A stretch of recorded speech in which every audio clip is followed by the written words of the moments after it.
here's what you're talking about. So, and it is brutal. The beginning of the Browns' schedule, brutal. Again, no national games. We'll talk about that in a minute. They do have the international game in London.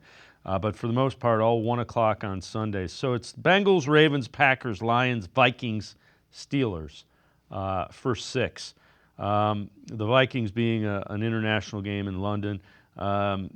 Then you got the Dolphins and the Patriots before the bye. You got the bye week in week 9. Then it's Jets, Ravens, Raiders, Niners, Titans, Bears, Bills, Steelers, Bengals. Only 4 o'clock games are the Ravens at home, and then the West Coast game. Other than that, 1 o'clock Sunday. The London game is 9:30. But to your point, that is a brutal first, and I would say the Steelers. I know they're expected to be down a little bit potentially from where they've been. First 6 games brutal, and if you're going to put a rookie in one of those 6, they better be ready. I think that's the reason you traded for Kenny Pickett. Kenny Pickett may very well be the starter week 1.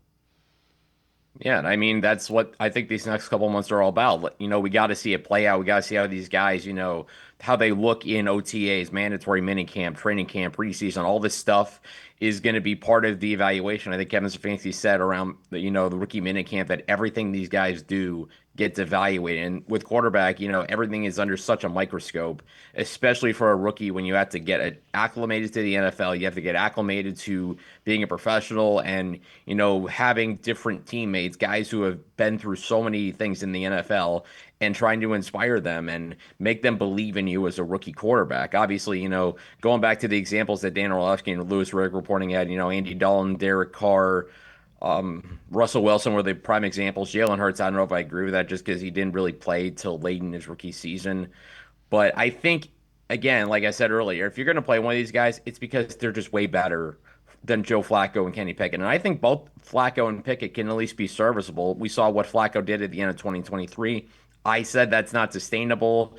I think you get somewhere in the middle with Joe Flacco. And with Kenny Pickett, I think he should fit better in this scheme than he did in Pittsburgh, which really, the offense around him just wasn't quite so good in his first 2 seasons. Certainly being in a more quarterback friendly offense, it'll be interesting to see how he plays and if Kevin Stefanski, if Pickett is the starter, can unlock a better version of him. But again, it comes down to how you practice, and I think, like you said, if either one of these rookies has got to start, they got to make it clear and obvious by the end of training camp that they are the guy and that they give him the best chance to win, hands down.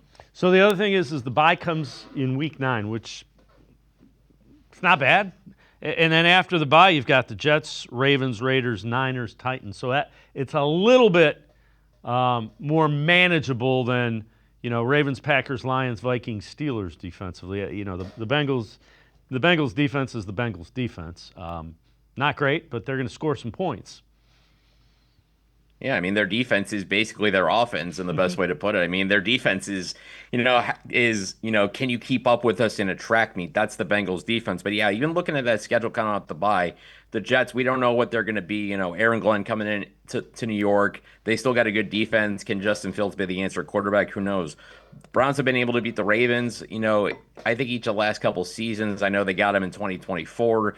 The fact that they only won 3 games and 2 of them came against the division rivals, it's at least something to take out of that season.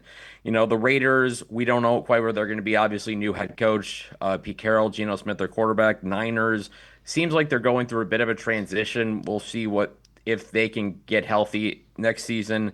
And then, yeah, obviously that end of the season, Bills, Steelers, Bengals, that's obviously going to be a very difficult stretch. But I mean, that's just what it is for the Browns, who play in arguably the toughest division of football. You're going to have one of the toughest schedules if you're the worst team in that division. That's just, the nature of 1/3 of your games being against teams like the Bengals, Ravens, and Steelers, who are competing for the playoffs. In the case of Ravens and Steelers, who just went to the playoffs last season. Yeah, and this year they play the NFC North, which is probably right up there with the AFC North, because you're talking about the Vikings, the Bears, who are greatly improved, Packers, and the Lions.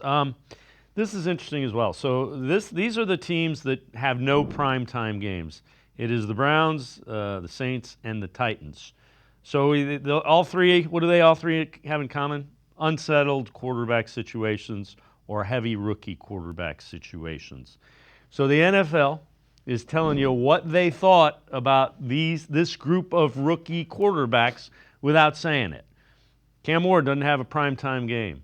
Tyler Shuck, who was up there, doesn't have a primetime game. Shedeur Sanders and Dylan Gabriel don't have primetime games. Now, they do have the London game, but that's based on a rotation more than anything.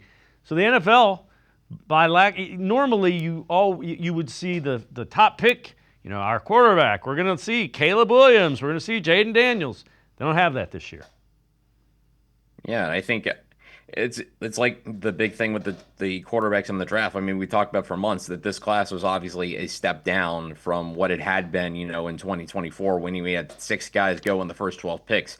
I mean, I think we can all agree that there's no universe Shedeur Sanders based on pure talent alone being a 5th round pick. But I think obviously, with the way it is right now with the Browns, obviously, the NFL is going to make him earn it. And I do think there's logic behind that. I mean, the Browns were the second worst team in the NFL last season, 3-14, a team that couldn't score the football outside of, the handful of games Jameis Winston had. So, I mean, if you it's not just they were bad last season, they were bad and they couldn't score. And, if they just weren't a compelling product last season, unfortunately for them in the NFL. And if you're not a compelling product, how are you going to sell it if you're the NFL or ESPN, say, for Monday Night Football to a national audience that's, looking to see what's on TV Monday night? They see, it's not exactly an exciting matchup. So Browns got to go out and earn it and say if they are a surprise this season, say Shedeur Sanders looks really good, and then all of a sudden you look at the second half of that schedule,